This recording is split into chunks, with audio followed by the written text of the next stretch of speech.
कठोर कारवाई करण्याचे गृहमंत्री फडणवीस यांनी निर्देश दिलेले आहेत। खटला फास्ट ट्रॅक कोर्टामध्ये चालवणार असं फडणवीसांनी म्हटलंय। बदलापूरच्या शाळेमध्ये 3.5 वर्षाच्या मुलीवरती अत्याचार प्रकरणानंतर फडणवीसांनी यावरती ही प्रतिक्रिया दिलेली आहे। आणि याच विषयी आपण अधिक बोलूया। सामाजिक कार्यकर्ते जयेश वाणी सध्या आपल्या सोबत आहेत।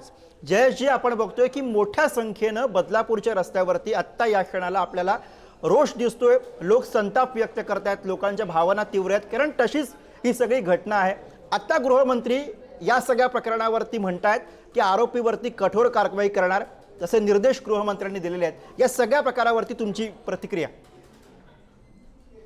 ही माझी प्रतिक्रिया आहे। हीच प्रतिक्रिया आहे।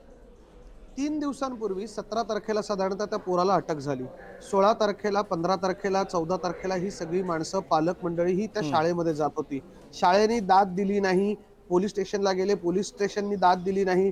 शेवटी अल्टिमेटली ह्या पालकांनी स्वतःला, जी माझी माहिती आहे, या पालकांनी त्या चिमुरडीला स्वतः दवाखान्यात दिलं, तिचं मेडिकल करून घेतलं। मेडिकल एक्झामिनेशन नंतर ज्यावेळेस लैंगिक अत्याचाराची गोष्ट पुढे आली, 3-3.5 वर्षाची, 4 वर्षाची लहान चिमुरडी ज्या पद्धतीने ती बोलत होती, तिच्या आईला सांगत होती, मला क्षमा करा, माझ्या अंगावरती काटा येतोय की मी 2 मुलींचा बाप आहे, हे अशक्य असतं।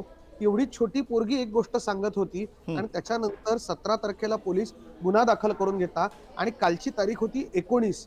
काल मी ट्विट करेपर्यंत, मी एक्स वरती ती पोस्ट टाकेपर्यंत, एक तर त्याला पोलीस स्टेशन मधल्या, ज्या पोलीस स्टेशन मध्ये गुन्हा दाखल झाला त्याच्या दुसऱ्या कुठल्या तरी पोलीस स्टेशन मध्ये नेऊन ठेवलं होतं। पोलिसांनी कुठलीही माहिती त्या भागातल्या सामाजिक कार्यकर्त्यांना, पत्रकारांना दिली नव्हती। माझं वाक्य खोटं असेल तर त्या भागातल्या तुमच्या प्रतिनिधीशी बोलून बघा, मी जर खोटं बोलत असेल तर। ही लपवाछपवी का करतायत?